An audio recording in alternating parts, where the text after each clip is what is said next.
Questions?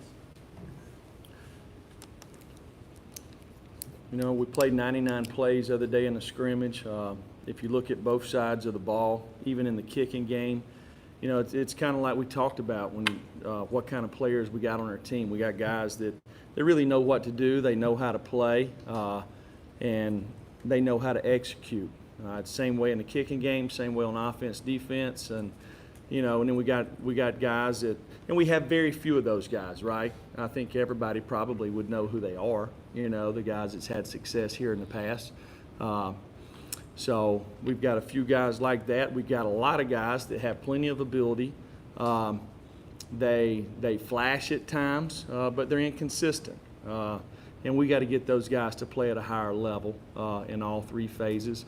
And then we got a few guys, like I said, that have ability and you know, for whatever reason, they don't know what to do or they don't know how to do it. They're just not there yet, right? And that's all over the country right now. That's not just at Tennessee. That's everywhere.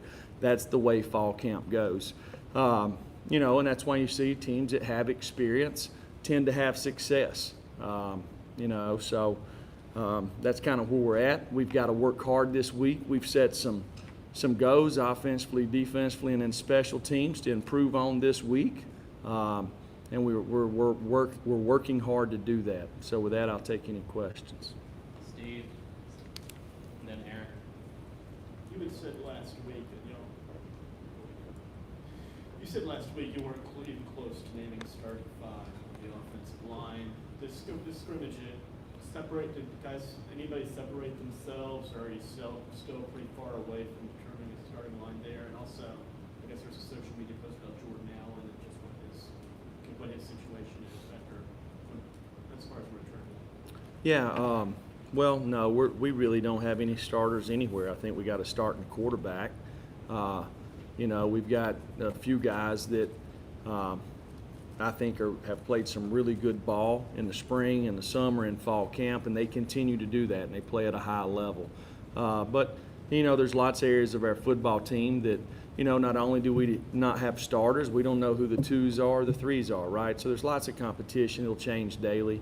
You know, when you go to the stadium and scrimmage, it's an opportunity to see how you perform out there without the coaches out there with you. And we had some guys that performed better than others, and maybe that wasn't the same guys as when we had practice. So it's good to see, and we'll see how they respond this week. As far as Jordan, you know, he had a sports hernia, tore growing, that he's been working hard trying to get it back, and we just decided to go ahead and fix it.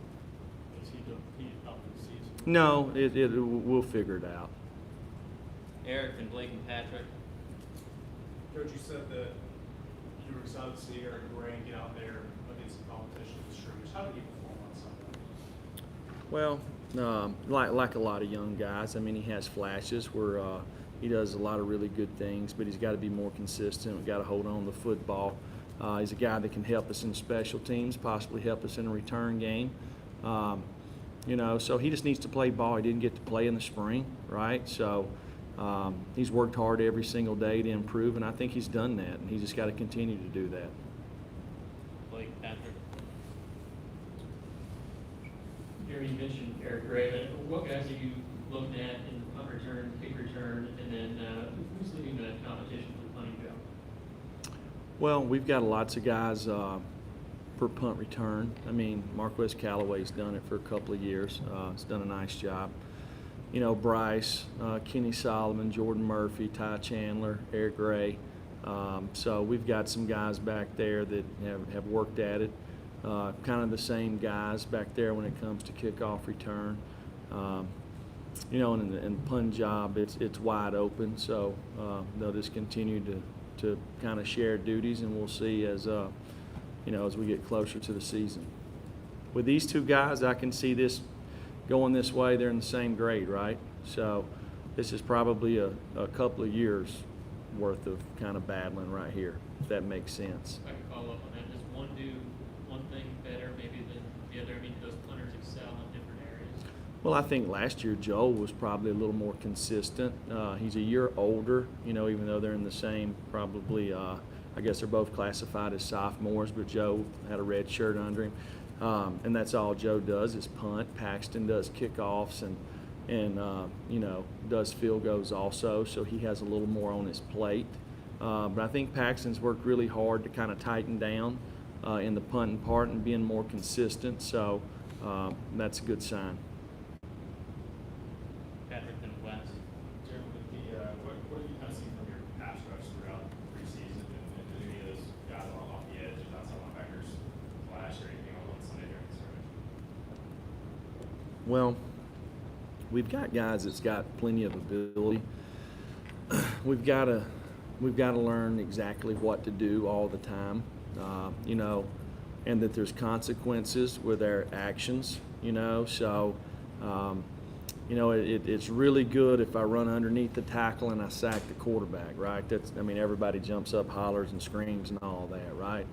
But it's not really good if you run underneath the tackle and the quarterback runs for a 30-yard gain, or he runs for a 5-yard gain on 3rd and 4, and you got the pattern matched, right? So we've got some guys that have ability. They've got to learn to play within the defense, and they'll do that. That comes with experience, right? So it's why we're here. It's why we're practicing. Unfortunately for us, is they need to play right now, right? It's not like we got a room full of guys that they're going to have to wait their turn. The guys that come here, they have to play immediately.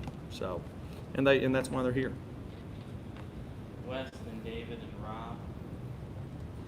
Jimmy, as a cornerback, what are some of the skills and things that a freshman or a young guy needs to show to kind of earn the coaching staff's trust there? And is one Morel guy who's on his way to doing some of those things and showing y'all some of that? Well, I think a lot of people make out about Bryce and Alante. Bryce and Alante played because they were the best players here. Does that make sense? All right. Both of those guys have a long way to go to improve as football players. I think both of them have a really good skill set to play the position. They're different, but they work hard. They like ball, so they've got a chance to be good football players down the road. Are they right now? They still got a ways to go, but it's good that Warren's here, because he creates competition. Balin hadn't practiced all fall camp, so Balin was kind of the other guy that had played. It's good, and Warren has done a good job. Does he need to get stronger? Absolutely. Does he need to improve his play at the line of scrimmage? He does. All right, but the guy's got ball skills. He's smart. He's coachable. He's instinctive, and he plays with toughness. And when you go out and play, he always shows up. All right, is he perfect? No, but he's a freshman, right? Nobody is. So it's good that he's here. I'm glad that he's here, and I'm glad that he's here to compete with those other guys. So we got good competition there, and we need it. David and Rob.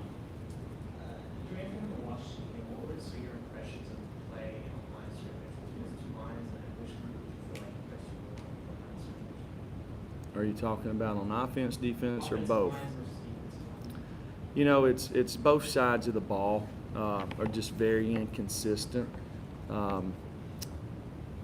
From a defensive standpoint, just lining up, right? Lining up the proper way, So based off the the backfield formation, whether it's backs in a 3 spot, it's gun near, it's gun far, or the Y's off or Y's on. A lot of those things change how you should line up defensively. Does that make sense? If I'm a 3 tech, maybe I need to be a little bit tighter. Maybe I need to be a little bit looser. Okay, maybe I'm getting a run key here, or maybe it's a pass key. All that changes your stance, your alignment, all these things. Right now, we're still like with most of our players on the defensive line. We're still in elementary school.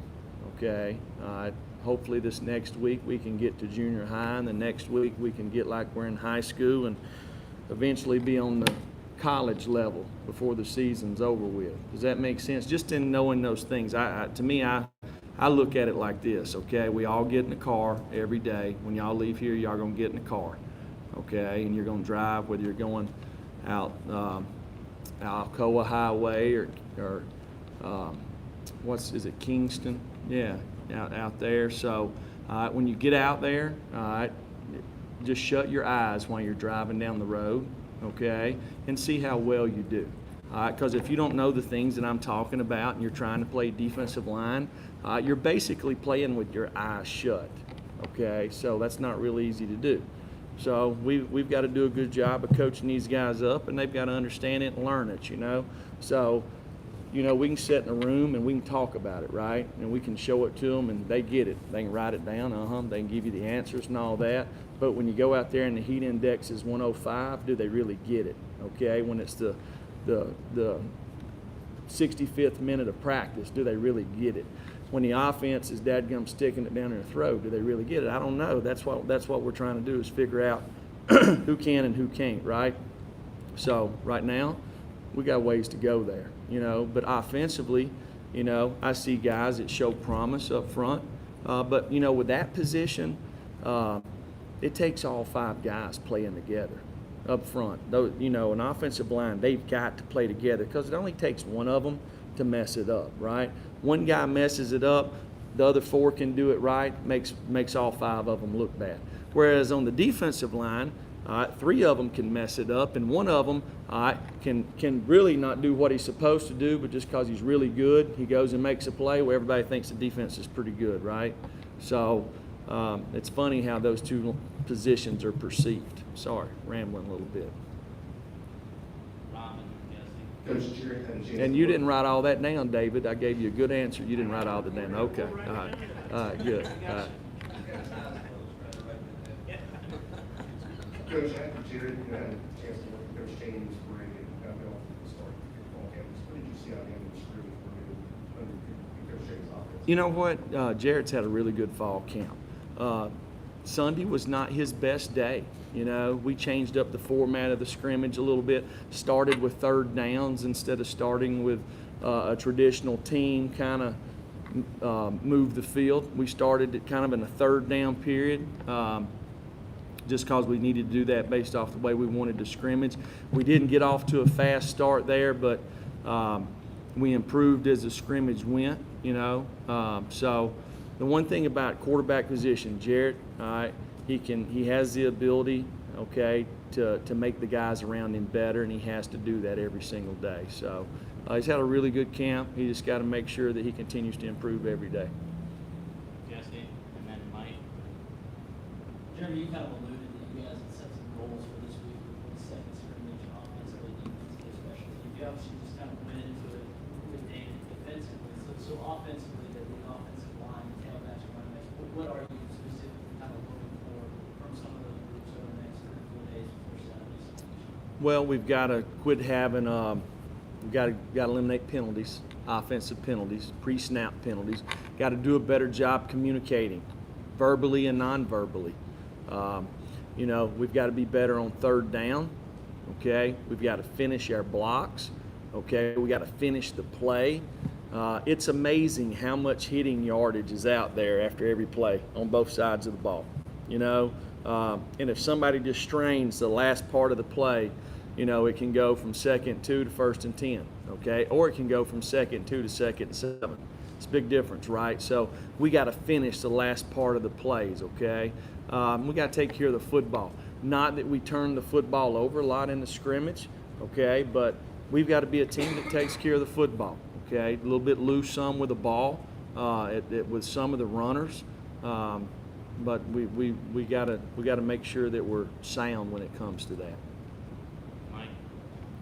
Jeremy, I saw you all had a financial advisor here over the weekend. What was the connection to the PDR, and then why was that something you wanted to do for you guys? You know, we've had a lot of really good speakers this camp. You know, we try to have one every single night. And it's all about education for our student athletes. You know, whether it's how to treat the opposite sex, how to be a great leader, you know, getting the proper sleep or nutrition, drugs and alcohol. There's lots of different topics that we bring people in. You know, and we definitely want to do something about financial planning, okay, to make sure that these guys understand. You know, he brought up, the speaker brought up, and I can remember it when I was in college because we were about the same age. Some of you probably do too, when they used to sit around with the credit cards out there and you could fill out an application and use a credit card for about 28% interest, right? So they don't really do that now around campus. What they do is they try to sell you cars, right? They know these kids get cost of attendance checks and all this, so they, you know, they open up these little shops. And anyhow, I can go into a bunch of stuff there, but we wanted to educate our guys, you know, for them to understand that right now that they could use their own money to start making a little bit of money, you know, about paying themselves. And not spending and living check to check. So these guys have an opportunity to come into a lot of money when they're on scholarship, especially guys that qualify for FAFSA and with the cost of attendance. So we just want to help educate them so you know, when they leave here that they have a plan, you know, that they can look forward to, you know, from if they come in as a mid-year guy that, hey, the following Christmas, you know, I want to be able to get my mom something or my grandmother something. You know, how do I save? How do I do that, okay? So it's really good, and we've tried to help our guys in lots of different areas, and we'll continue to do that. Ryan? Jeremy, has there been a time frame now that you're almost a couple weeks in the camp when you like to sort of set one up front of the offensive line, or do you kind of sort of that play out however long it's soon? No, I think it's all. I mean, to me, I think as soon as you, I guess you get comfortable, you know. Sometimes people have a hard time being at their best. So, I mean, I could see as the season goes that, you know, at lots of positions, you know, one week this guy's playing, the next week the other guy's playing, okay, or maybe we play two guys at one position. Who knows? The players control that, not us, right? Hey, my goal, maybe we got 7 or 8 guys that deserve to play, you know? So you play 7 or 8 guys. You know, that's happened before, and I could see that also happening. So, you know, we got lots of competition on our football team, and that's why we're still doing 2 fields, right? To coach everybody up, to help them develop as players, and you know, we're going to continue to do that. Any other questions? You got one? Last one. You mentioned Bailey Buchanan earlier. I know you said a couple weeks ago maybe sometime in camp y'all get him out there. Is there any update there when y'all are trying to get him back out there? You know, unfortunately, it's a good thing because of our doctors. You know, Balin, I'll just say it, Balin had a couple of issues, you know, during the off season. And basically, we've discovered that he has a kind of a narrowing of the spine. So for his safety and precaution, we're holding him out. We've sent him to a lot of specialists across the country, and you know, just kind of waiting and gathering information. And he has a red shirt. And one thing you got to figure out, right, is this something that that he's had the whole time he's played, right, or is this something that just kind of has happened right now? So, but precautionary, we've held him out, and we're going to continue to do that because his safety is our first priority. Thank you, Coach. Thank y'all.